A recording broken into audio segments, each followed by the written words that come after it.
तो हाँ गाइस, तुम लोगों ने अच्छी वीडियो पे क्लिक करा। ये मेरी ही लॉन्ग वीडियो है जिसमें कि एक्सप्लेनेशन कम और बकलोली ज़्यादा होगी। वैसे ये वीडियो नॉन स्क्रिप्टेड है तो ज़्यादा दिल में मत लेना, वहाँ पे ले लेना पर। और वैसे जिसने पिछला वीडियो नहीं देखा ना वो देख कर आ जाओ, वरना तो तुम्हारे दिमाग का कन्फ्यूज़न हो जाएगा। वैसे आप लोगों ने आई होप डीमन स्लेयर पूरा देखा होगा, पर अगर नहीं देखा तभी भी देखो। अरे बाबा, मुझे भी नहीं पता मैं क्या बोल रहा हूँ। तो चलो सीज़न 2 को स्टार्ट करते हैं। तो शुरुआत में हमें दिखता है हमारा गुलाबी बास्केटबॉल अकाज़ा भाई, जो कि हमारे छुटकू मुजान से डांट खा रहा होता है, क्योंकि मुजान ये बोल रहा था भाई भाई भाई तूने रेनगोकू को मारा, पर वो तीनों छुल्ले नहीं दिखे क्या तुझे? वो तीनों छोले की तरह इधर से उधर उछल रहे थे, उनको तूने हाथ भी नहीं लगा पाया, इवन टच भी नहीं कर पाया। ये बात हमको बिल्कुल पसंद नहीं आई। तूने उनको मारा क्यों नहीं, पहले ये बता। मुजान साहब, रेनगोकू ने मेरी धुलाई कर दी थी साहब, अंदर ही डाल दिया था हाथ, आर पार हो गया था मेरे, आर पार। पर मैं सौगंध खाता हूँ, मैं तांजीरो को नहीं छोड़ूंगा, उसकी मैं बोटी बोटी कर दूंगा। नाउ अब सीन चेंज होता है। अब हमें देखने को मिलता है हमारा तांजीरो लौंडा, जो कि जाता है रेनगोकू के घर।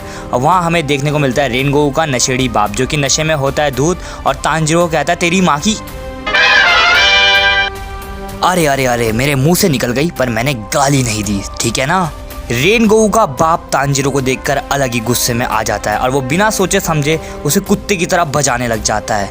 और उसी गुथम गुथाई में रेनगोकू का बाप तांजीरो का हानाफुदा ईयरिंग देखता है, जिसे देखने के बाद वो अपना थोड़ा बहुत ज्ञान पेलता है, लेकिन आधा अधूरा, जिसे सुन के तांजीरो के अंदर चुल मचती है कि भाई ये है क्या, ये ईयरिंग, इसमें ऐसा स्पेशल क्या है। But for some reason Tanjiro के अंदर इतना गुद्दा नहीं था कि वो रेनगोकू के बाप से डायरेक्ट बात करे इसके बारे में, इसीलिए वो बिना किसी फालतू सवाल जवाब करे वहाँ से भाग गया। नाउ रेनगोकू के मरण के 4 महीने बाद अब हमारा तांजीरो अपने इनोसुके भाई और जेनेत्सु भाई के साथ ये डिसाइड करता है कि अब वो लोग तेंगेन उजुई के साथ उनके नेक्स्ट मिशन पे जाएंगे। जिनको नहीं पता तेंगेन उजुई कौन है, बस ये समझ लो कि ये चटकीला चमकीला मर्द है जिसे कि हम साउंड हाशिरा के नाम से जानते हैं। और हाँ, इसकी 3 हॉट बीवियाँ भी है, जिसे देख के तो मज़ा ही मज़ा आएगा रे बिड़ू, आय हाय। तो मित्रों, बात कुछ ऐसी है, हमारे तेंगेन उजुई ने रेड लाइट डिस्ट्रिक्ट, जिसे कि एंटरटेनमेंट डिस्ट्रिक्ट भी बोलते हैं, जो कि गलत जगह है, वहाँ पे अपनी 3 बीवियाँ भेजी थी, क्योंकि उसे ये लग रहा था कि वहाँ पे डीमंस वगैरह का आना जाना है और वो लोग इंसान को खाए जा रहे हैं। बट समय के साथ साथ उसे अपनी बीवियों से कनेक्शन जो था उनका, वो पूरा टूट जा रहा था। तो इसलिए उसके दिमाग में गड़बड़ी मची कि यार मेरी बीवियाँ कहाँ गई एक्चुअली में, और उन डीमनों का क्या हुआ, कुछ हुआ भी क्या आगे। तो इसी चुल मस्ती के कारण हमारे तेंगेन भाई ने ये निर्णय लिया कि अब वो इन तीनों के साथ जाएगा और वहाँ पे धमाल मचा के आएगा, और एक अद्धी लड़की को तो पच पेल कर भी आएगा। वैसे ऐसा कुछ नहीं है। तेंगेन भाई करता क्या है, वो उन तीनों को लड़कियों में तब्दील कर देता है। फिर वो ये ट्राई करता है कि इन तीनों को कोई भी खरीद ले। फिर बहुत सारी कठिनाइयों के बाद उन तीनों को अलग अलग जगह खरीद लेते हैं और अलग अलग काम पे रख देते हैं। वैसे जेनेत्सु कुछ ज़्यादा ही भद्दा लग रहा है लड़कियों के भेष में। बाय द वे तेंगेन भाई उन तीनों को बेचने के बाद अपने काम पे लग जाता है। वो उस डिस्ट्रिक्ट के सबसे ऊंचे माले पे पहुंच जाता है और वहां से नजरें गड़ाए रखता है, और उसे ये भी एहसास हो रहा होता है कि इस जगह में कुछ तो गड़बड़ी है बाबा। तेंगेन अपनी इन्वेस्टिगेशन के दौरान अपनी माकियो नाम की बीवी का प्रेजेंस एहसास करता है। उसे ये पूरा फील हो जाता है कि उसकी बीवी बहुत ही ज़्यादा गलत कंडीशन में है। ना हमारा तेंगेन भाई इस सब बारे में और ज़्यादा छानबीन करता है। फिर उसको आगे जाके पता चलता है कि ये जो बुरी नेगेटिव एनर्जी है ना, वो अपने इनोसुके के घर से ही आ रही है। और फिर ये इनोसुके को भी नेगेटिव एनर्जी का पूरा एहसास हो जाता है, और वो पूरा हड़बड़ा जाता है कि एक्चुअली में हो क्या रहा है। उसके सारे सेंसेस एकदम ऑन हो जाते हैं, पर इनोसुके के इतने सारे एफर्ट्स के बाद भी वो नाकाम ही रहता है। उसे उस डीमन का कुछ भी नहीं मिलता।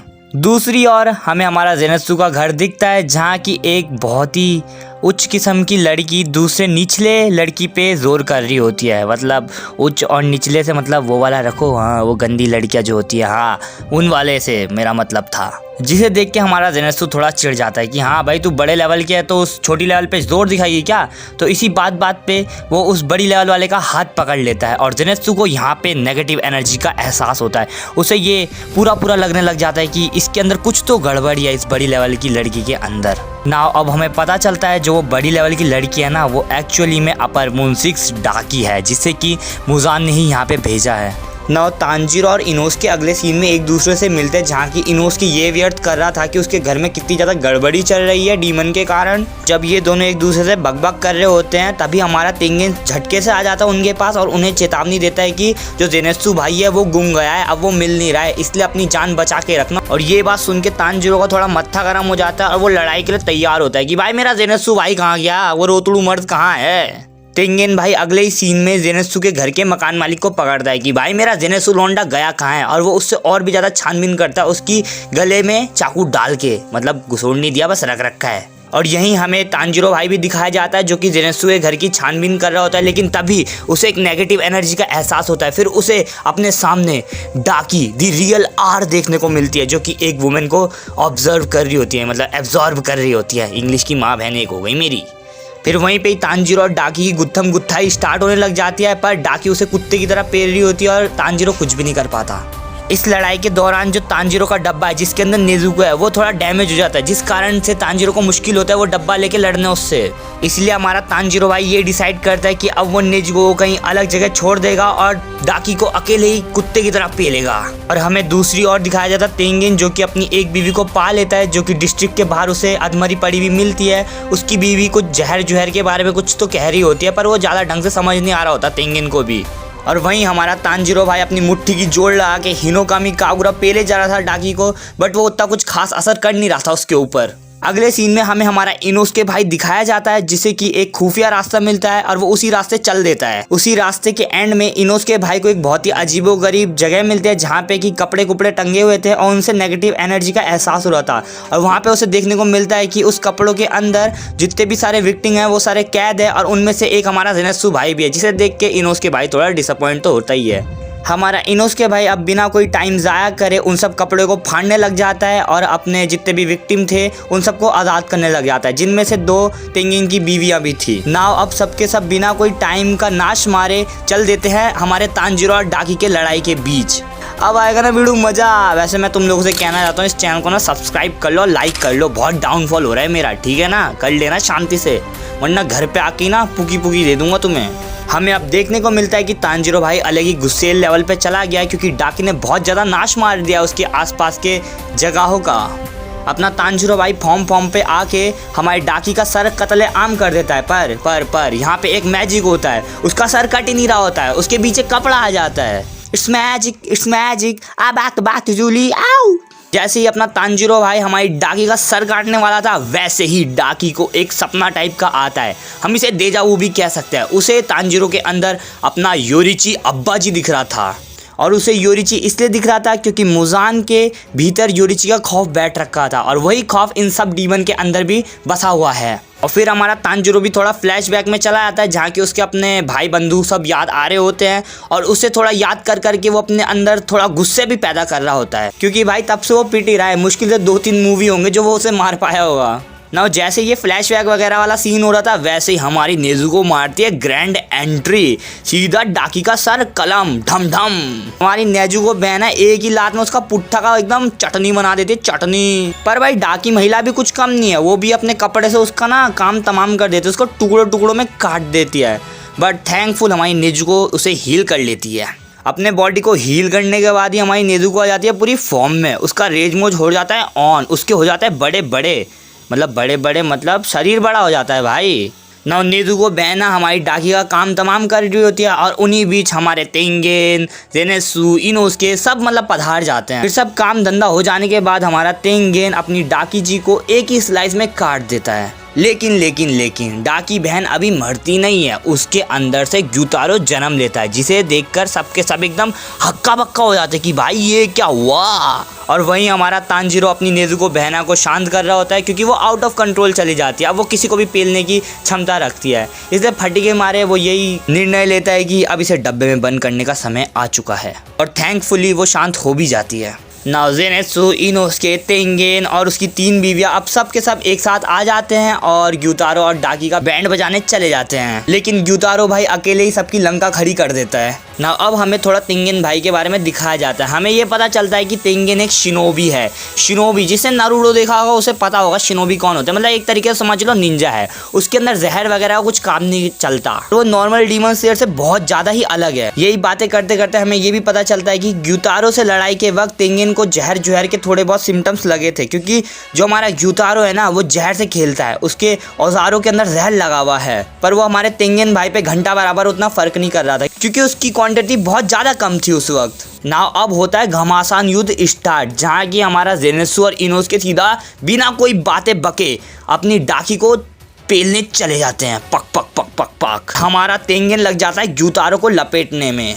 अब सोचो सब के सब एकदम लड़ाई में जुट जाते हैं, एकदम मस्त चल रहा होता है लड़ाई। किसी का खून फूल रहा होता है, किसी का हाथ कट रहा होता है, किसी का पैर कट रहा होता है। वो लोग ये भी डिटेक्ट कर लेते हैं कि अब ये लोग मरेंगे कैसे। एक्चुअली में इनका सर जो है ना इन दोनों भाई बहन का वो एक साथ काटना पड़ेगा तभी वो लोग मरेंगे, जिस कारण ये लोग लड़ाई के बीच एक प्लान बनाते हैं कि डाकी को ये तीनों मारेंगे और ग्यूतारो को ये अकेला मारेगा, वो भी सेम टाइम पर। फिर दोबारा वो गुथम गुथाई स्टार्ट हो जाती है, वही पहले वाली धूमधाम एक दूसरे को पेले जा रहे थे। नाउ अब आता है थोड़ा हमारा इंटेंस मोमेंट, जहाँ की डाकी का सर कट चुका होता है और इनोस के उस सर को लेके भाग रहा होता है भग भग भग भग करके। और अब सारी की सारी जो होप होती है वो तेंगिन पे होता है, लेकिन जैसे ही इनोस के आगे की तरफ भाग रहा होता है पीछे से उसके अंदर एक औजार घुसता है और वहीं इनोस का काम तमाम हो जाता है। लेकिन ग्यूतारो से तो तेंगिन लड़ रहा था ना, ओ माय गॉड, इसका तो खुद ही अधमरा शरीर पड़ रखा है, जिस कारण से जेनेत्सु तांजीरो को बचाने के चक्कर में अपनी बलि चढ़ा देता है। और अब हमारा तांजीरो अकेला बचा हुआ है और दोनों भाई बहन अलग ही जोश में आ चुके हैं। अब हमारा ग्यूतारो भाई जाता है तांजीरो भाई के पास, जहाँ की ग्यूतारो उसे सीधा सीधा बोल रहा है, बेटे तू डीमन बन जा वरना मैं तेरे को खोद दूंगा। लेकिन तांजीरो को वहीं पे झटका चढ़ता है कि नहीं, मेरे को नहीं बनना डीमन, माँ बहन एक कर ले तू अपनी, मेरे को अपनों को बचाना है, मेरे को हीरो बनना है भाई, मेरे ऊपर बहुत सारी जिम्मेदारी है, मैं तुम जैसा कुत्ता नहीं हूँ रे, कुत्ता इन द सेंस ऑफ हरामी नहीं हूँ। पर तांजीरो को हमारा ग्यूतारो भाई बहुत तड़पा रहा होता है, क्योंकि अब वो अकेला बच चुका है भाई, उसे पिल्ले की तरह ही ट्रीट करा जा रहा था। कभी हमारे तांजीरो भाई की उंगली टूट जा रही थी, कभी उसका जहर अंदर ही अंदर बढ़े जा रहा था, कभी उसके फेफड़े फटे जा रहे थे। अब वो पूरा का पूरा लाचार पड़े अपनी बहन को बचाने की कोशिश कर रहा था, लेकिन जैसे ना तैसे करके उसके अंदर मोटिवेशन का बाहर आता है और वो अपनी पूरी शक्ति, मतलब जितनी भी अंदर अब उसकी जान बची ना, सारी की सारी शक्ति अपने तलवार पे लगाता है और ग्यूतारो का सर कलम करने की कोशिश करता है। पर घंटा ये चीज़ कोई काम नहीं देता। पर भले ये चीज़ काम नहीं देता है। अब हमें थोड़ा ट्विस्ट देखने को मिलता है, हमारा जेनेत्सु और इनोसुके भाई अलग ही फॉर्म में आ जाते हैं, वो लोग अलग ही जिंदा हो जाते हैं और अपनी डाकी का माकी बना के रख जाते हैं। पर ग्यूतारो भाई बिना कोई टाइम ज़ाया करे सीधा सीधा तांजीरो पे हमला करने की कोशिश करता है, लेकिन हमारा तेंगिन भाई आ जाता है ना बीच में। ओए मजा आ गया वो भी लड़ाई। तेंगिन और तांजीरो अब ग्यूतारो का सर कलम कर देते हैं और वहीं हमारा इनोसुके और जेनेत्सु डाकी का सर कलम कर देते हैं। मतलब इतनी ज़्यादा मुश्किलों के बाद ये लोग आखिर में इन दोनों डीमन को मार ही देते हैं। पर इस लड़ाई के बाद हमारे जितने भी साथी थे उन सब की जो हालत थी वो बहुत ज़्यादा ही ख़राब थी, उनके शरीर के अंदर जहर फैल गया था। पर थैंक्स टू नेजुको, उसके अंदर हीलिंग की एबिलिटी है, वो अपने ब्लड डीमन आर्ट से कोई भी जहर को हील कर सकती है, इसलिए वो बिना कोई टाइम ज़ाया करे, मतलब ये टाइम वाला वर्ड ना मैंने बहुत बोल दिया पर मैं तभी भी बोलूँगा क्योंकि ये नॉन स्क्रिप्टेड वीडियो है भाई, वो उन सब को अपने ब्लड डीमन आर्ट से हील कर देती है। और हमें यह भी पता चलता है कि हमारा जो इनोसुके भाई है ना वो अपने ऑर्गन्स को ना कहीं पे भी शिफ्ट कर सकता है, इसलिए जब उसको ग्यूतारो ने पीछे से चाकू मारा था ना तब उसका कोई भी असर नहीं होता और जहर तो घंटा भी उसके बॉडी में काम नहीं करता, क्योंकि वो पहाड़ों का देवता है भाई, ये सब छुटकू मुटकू जहर तो ऐसे ही वो खा लेगा। वैसे अब चलो थोड़ा ग्यूतारो और डाकी का बैक स्टोरी भी जान लेते हैं, क्योंकि अब वो लोग मर ही रहे हैं और एक दूसरे को गाली दे जा रहे हैं कि हाँ भाई तेरी फॉल्ट है, मतलब भाई बहन जैसे लड़ते नहीं है कि भाई तेरे वजह से हुआ, तेरे वजह से मैं मारी गई, तो ऐसा ही कुछ सीन चल रहा था। लेकिन हमारा तांजीरो भाई आता है और दोनों का मुंह बंद कर देता है और बोलता है सालो शांति से मर जाओ। बैक स्टोरी स्टार्ट होती है जहाँ की हमें देखने को मिलता है ग्यूतारो का शक्ल बहुत ही ज़्यादा भद्दा है सीरीज़ के माने तो, लेकिन मेरे को तो सेट लगता है, और जो हमारी डाकी है वो बहुत ज़्यादा प्यारी है, पर वो दोनों के दोनों गरीब है और उन दोनों को बहुत ज़्यादा क्रिटिसिज्म झेलना पड़ता है। जो सोसाइटी होती है वो एक नंबर की हरामी होती है, वो उन लोगों को जीने नहीं देती, इसीलिए डाकी को 12 की उम्र में ही बिजनेस गर्ल बना जाता है, business women, I mean girl नहीं बोलते, बिजनेस वुमेन मतलब बोले तो धंधे वाली औरत।